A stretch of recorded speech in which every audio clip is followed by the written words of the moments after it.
had a wonderful visit after my couple zeros in Cajon Pass. And guess who came to see me on Mother's Day? Now they're dropping me off the trailhead after having a lovely visit. Brought me cake pops and cookies and a new pack that I'll discuss. All right. Coming into the tunnel. Going under the I-15. This is all wet from the rains that we had the last several days.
On the video, but man, these trains going up Cajon Pass here, you can really hear the engines just chugging.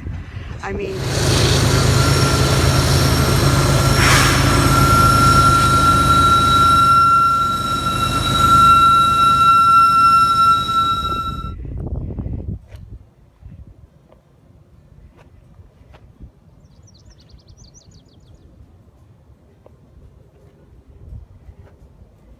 and then we come the other side here and look at how green it is. And windy. We're on a bridge here.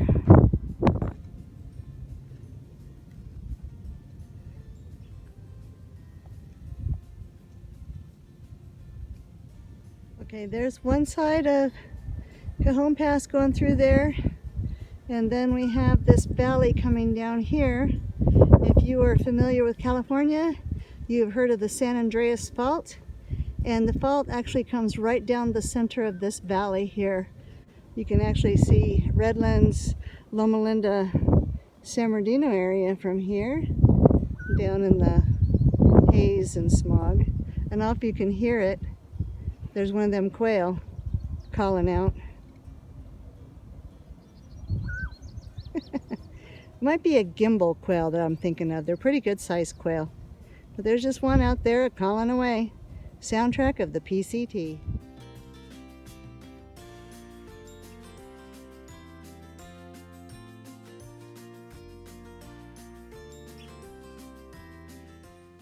Well, getting all packed up, ready to head on the next leg towards Wrightwood. And while we were here this morning, the trail angels came and we have water, lots of water, which is good because I understand the seasonal spring ahead is dry. So we've got at least 17-20 miles ahead dry, no water. So I'm going to carry some extra, plus some electrolytes ready because it's going to be a hot one. So I'm trying to do better. I ate a whole sandwich last night for dinner. I ate the whole thing. It was a tuna sandwich, yummy, extra mayo, from Subway, where I almost got killed trying to cross the road to get over there. The chicken didn't make it. Time to pack up this mess here. That's where my tent was. Look at how beautiful the trail is going to be today.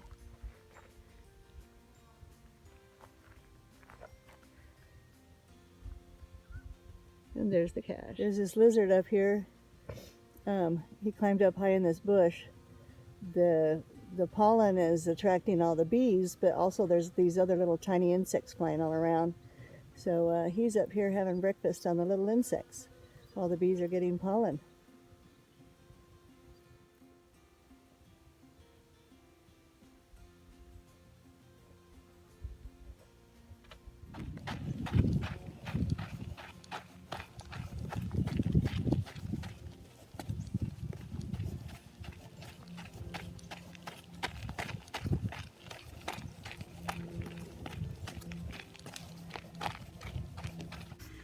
Gonna try and do, well, we'll see. I'm gonna see if I can do 11, 12 miles today. Getting kind of an early start. It's very hot though, and it's all uphill, so we'll see. I think I'll just permanently say it's all uphill from here. But on another note, the Granite Gear pack that I got in Warner Springs was kind of a perfect transition, but unfortunately it went from the one extreme on the Aerial Osprey to the Granite Gear, which was very minimal. I contacted Granite Gear to find out if I could get a stronger hip belt, and basically what the problem was that the Granite Gear is more built for middle weights, as is the Osprey Levity. So when I was town heavy, like with water and food, it was just too much for the pack, and it was pulling on my shoulders, it was cutting, and because of no padding or minimal padding all the way around, it was hurting. When am I not hurting on this dang trail? So anyway, did a little research, talked to some hikers, and they suggested either the Levity or the Exos. So the Levity obviously is just a little bit too that's more for ultralight light. But how pretty this is. If you can see it under the umbrella. But so my daughter happened to have the Exos, so she's letting me borrow it, and it seems to be working well. I hiked all day yesterday with it and didn't end up with, you know, a bunch of shoulder and back pain like I was starting to get with the other packs. So it's kind of like third time might be a charm, so I'm gonna give it a try for, you know, this next week or so, and if I like it, then I can always pick up a new one or keep borrowing this one. But this one's pretty worn. This is the one she used for the Te Aurora New Zealand JMT. It's been around, so now we're giving it some love on the PCT.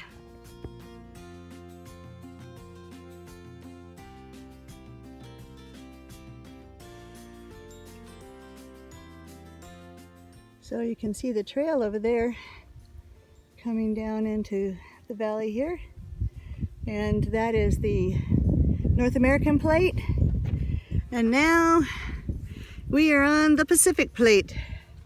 I think I would like some eggs Benedict on my plate, please. That sounds good. It was so funny because in Big Bear that one day, when I went with my daughter the second day, I had eaten there the day before, and I saw they had eggs Benedict, and I thought, oh man, okay, today let's go. I'm gonna go get eggs Benedict. Well, we didn't get there in time for breakfast. I was down. I just couldn't even think straight. I had my mind set on eggs Benedict. So my poor daughter, she's trying to appease me, and she goes, Mom, they've got hot dogs.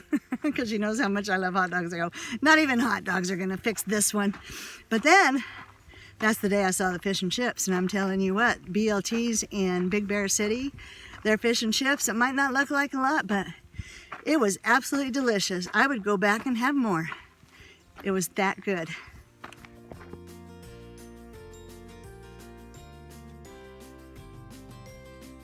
It's 9 o'clock on a Monday, out on the PCT. There's a lovely breeze that's coming in, making it nice out again. Da da da da da da.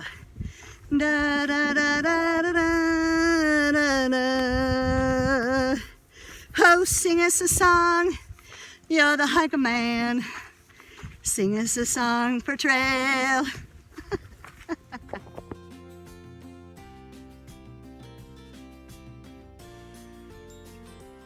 So it looks like this day is going to be totally uphill into tomorrow, so I'm just going to take it easy and try and do 8 miles total. But I'm getting stronger, so we'll see.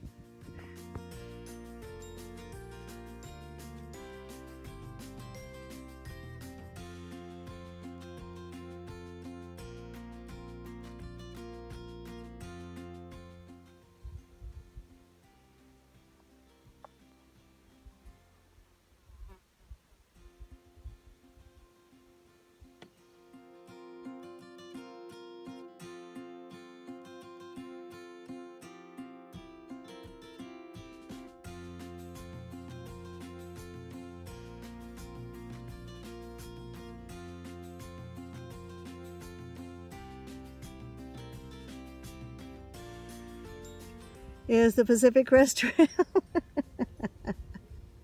on its way to Wrightwood. You can see it.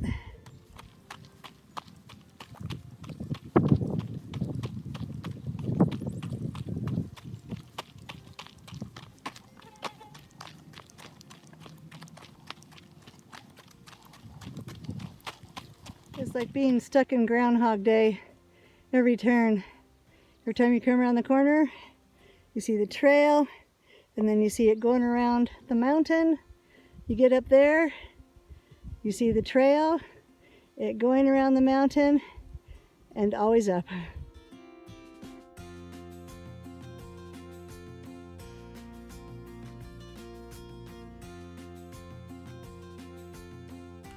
So let me tell you the story of Poodle Dog Bush. It is what I consider Mother Nature's big bad mamma jamma fighter to replenish the forest. It's like ground zero. What happens is and you'll see it in forest fire areas, but the seeds lay dormant in the ground, could be for years. And then when there's a forest fire and it like wipes out the land, that activates the seeds to grow. And the seeds grow and have the roots, and they create an environment for other seeds and other things to catch so that they'll stay there. But why it's such a bad mamma jamma, you're not going to go in and take out any poodle dog bush because it causes worse blisters, they say, than poison oak or poison ivy if it touches your skin. And so I don't know how the animals react to it, but it just stays growing until the new forest can get its start from the beginnings, from the ground up. You'll see the next little things come, and the grasses, then the flowers, then the bushes, then, depending the manzanita, then the trees, and then it goes away. Got a very distinctive aroma. It smells very much like a mild marijuana, and I find it very relaxing. So I always enjoy when I'm walking through an area or near one of the giant poodle dog bushes. And that's the story of Poodle Dog Bush. Any questions, let me know, or look it up. It's just an amazing, amazing plant that in Mother Nature's arsenal to replenish itself.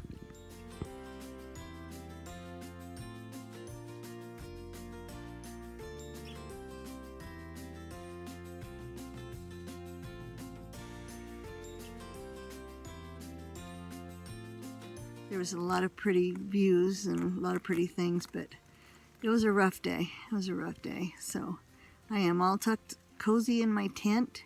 It's blowing crazy. I think I'm already up to, I'm not sure what elevation. But anyway, thank you so much for following along, and I am going to turn in. Good night.